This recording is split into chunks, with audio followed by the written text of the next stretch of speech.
Hey, y'all, did you get those emails from the University of Texas? I got an email about wearing masks, but I'm a little confused what type of masks I'm supposed to be wearing around campus. Yeah, I remember seeing something about masks, but honestly, there have been so many messages, it's hard to keep track of all the recommendations. And that is why we did our study. I'm Carrie Stevens, I'm Kendall Tish. And I'm Anastasia Harris. and we want to thank you for listening to our brief presentation today about how employers communicated with their employees and helped them make sense of the pandemic and take protective actions. So to set the stage, we know we've all been living in the COVID-19 pandemic for over a year now, which is a global health crisis in which we've seen how organizational communication really matters. So during crises, we know that people look to organizations where they feel like they belong, where they're a part of. And past research has actually shown us that these organizations can play a key role in public health efforts around preventative health. So because of this, we wanted to understand how organizations are using communication to help employees take protective actions and make sense of a crisis, the COVID-19 crisis. So the theoretical framework that we use to guide this study comes from organizational communication and crisis communication. So from the organizational communication side, we have lists and stories. An example of lists might be those emails we received with a list of recommendations to take from the CDC. An example of stories might be when an employer or someone at your company emails you a story about how their family is dealing with COVID-19.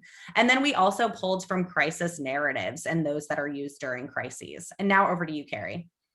All right, so our hypotheses, essentially the research literature would have suggested that you could use lists or stories, and they might have similar effects on our two outcome measures of protective action taking and sense making. So you'll see we have competing hypotheses here. And so that's the way that we set up the hypothesis portion of our study.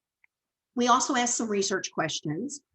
First of all, because people had to transition from sometimes work from home, sometimes continuing to work outside, we wanted to see if there were some preferences based on work location.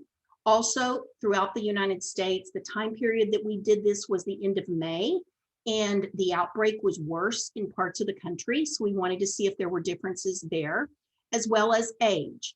Now, you will notice that we're also using crisis narratives in this research.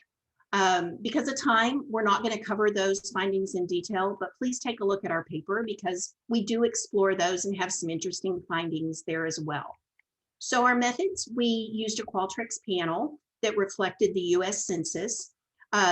There's some suggestion in the literature that maybe people have a preference for their communication to appear in lists or stories, and so we controlled for that, along with organizational identification. Our predictor measures were how often employers were using lists and then stories, and our two outcome measures, protective action taking and sense making. So essentially, we do find that emails that were sent with more lists actually led to more protective action taking, whereas these emails that contained more stories, they invited people to engage in more sense making.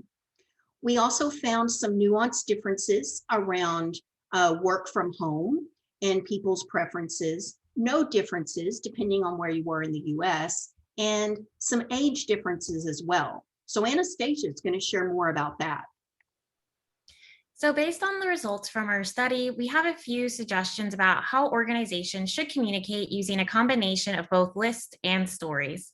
So the more that organizations use lists to communicate health behaviors, our research suggests that the more likely employees are to take protective action.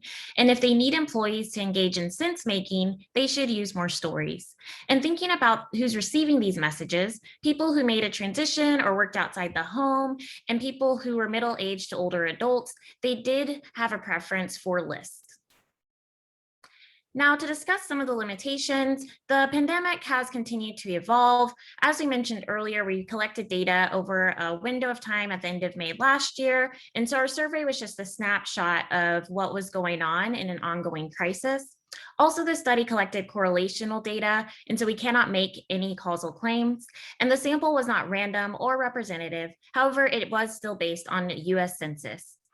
And for future research, our findings have led us to think about how to survey participants over time to get more longitudinal data, also how to test differences through an experiment, and also how we can interview employees to get more insight into how they interpreted those messages.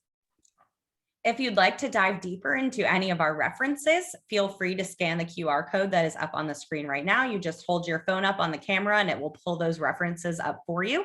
And on behalf of our entire team, we'd like to thank you for attending this presentation. And we hope you were able to learn more about how organizations were communicating with their employees during the COVID-19 pandemic. Thank you.